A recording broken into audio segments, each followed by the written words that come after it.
Bapak, Ibu, dan saudara-saudara sekalian, warga jemaat segereja Kristen Jayawetan yang dikasihi oleh Tuhan, salam patunggilan, salam persekutuan.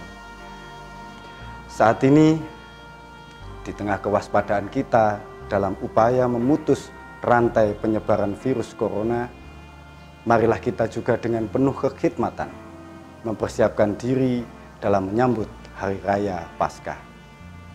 Pandemi COVID-19 memang membuahkan dampak yang luar biasa terhadap kehidupan persekutuan gerejawi.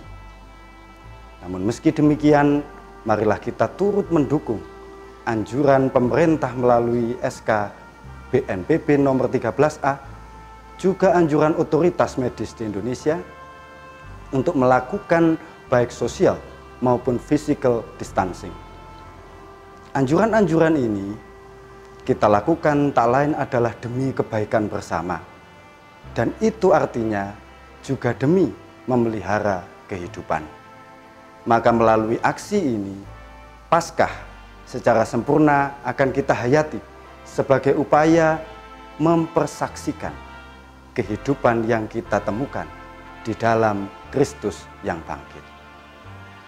Beberapa minggu belakangan ini, Gereja Kristen Jayawetan juga telah menerjemahkan usaha sosial maupun physical distancing ini dengan jalan mengubah cara beribadah kita, yakni dari ibadah yang secara ragawi berkumpul di gedung gereja menjadi ibadah yang dilaksanakan di rumah masing-masing bersama keluarga.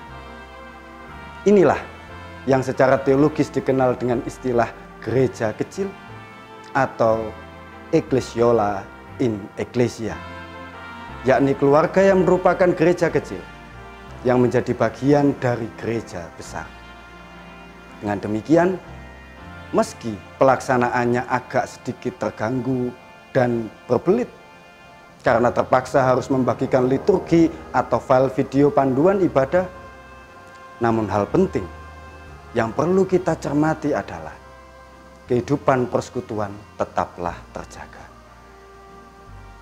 Ibadah atau persekutuan dengan Tuhan tidak ditiadakan, namun dilaksanakan dengan cara yang berbeda. Memang tidak sepatutnya lah kita meniadakan ibadah, sebab persekutuan dengan Tuhan adalah nafas kehidupan orang gereja. Bapak, Ibu, dan saudara-saudara yang dikasihi oleh Tuhan, melanjutkan semangat dan gerakan ecclesiola in ecclesia ini, marilah kita mempersiapkan perayaan Paskah juga dengan cara yang berbeda, yakni dengan communio in ecclesiola, atau perayaan perjamuan kudus Paskah yang dilaksanakan di rumah masing-masing bersama keluarga. Majelis Agung telah menata petunjuk teknis pelaksanaan perjamuan kudus Paskah 2020 ini melalui surat kepada jemaat-jemaat se-GKJW dengan nomor 178/Romawi 7/3/2020.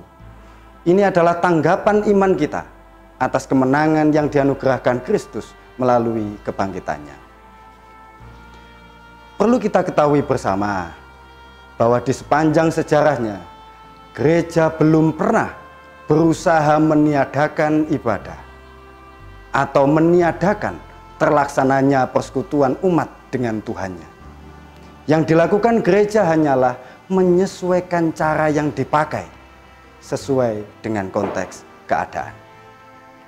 Oleh sebab itu, sebagai contohnya, ketika Eropa mengalami pandemi pada abad ke-14, kira-kira tahun 1347 sampai 1351, yang terkenal dengan istilah Black Death, yang telah membunuh hingga 2/3 populasi Eropa, yakni melalui penyebaran virus yang menyebabkan wabah pes, pneumonia, dan septisemia secara masif pada saat itu.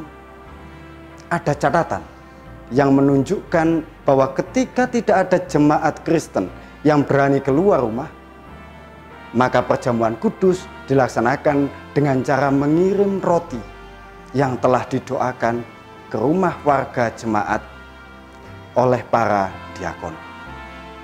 sama sekali tidak ada ritual ibadah yang dipimpin oleh seorang imam di rumah. Sebab yang dilakukan gereja melalui para diakon hanyalah sekedar membagikan roti yang telah didoakan. Meski hanya itu, namun secuil roti ini mampu mengobarkan semangat persekutuan antara umat dengan Tuhannya, juga rasa keterkaitan yang erat antara umat dengan gerejanya. Ini adalah salah satu contoh baik tentang bagaimana gereja memilih cara kehidupan persekutuan yang unik tetapi aman untuk mengantisipasi keadaan penyebaran pandemi virus yang mematikan di abad ke-14. Dengan demikian, marilah saat ini kita jemaat-jemaat se-GKJW juga meneladan cara-cara yang diwariskan gereja berabad-abad selama ini, khususnya dalam rangka kita menyambut sukacita Hari Raya Paskah. Bukan meniadakan, juga bukan menunda perayaan, sebab itu akan membuat makna Paskah menjadi hambar. Namun dengan bijak, tetap merayakannya dengan cara yang aman, sekali lagi demi kemuliaan nama Tuhan. Maka upayakanlah persekutuan dengan tubuh dan darah Kristus itu benar-benar menjadi nyata dalam kehidupan beriman kita, walaupun dengan cara yang paling sederhana dan dalam kondisi keterbatasan. Sebab ingatlah selalu bahwa hendaknya kita tetap berdiri teguh, jangan goyah, dan selalu giat dalam pekerjaan Tuhan, sebab kita tahu bahwa dalam persekutuan dengan Tuhan, jerih payah kita tidak sia-sia. 1 Korintus pasal 15 ayat 58. Saudaraku yang terkasih, selamat Paskah. Selamat mempersiapkan diri untuk merayakannya. Tuhan memberkati saudara sekalian.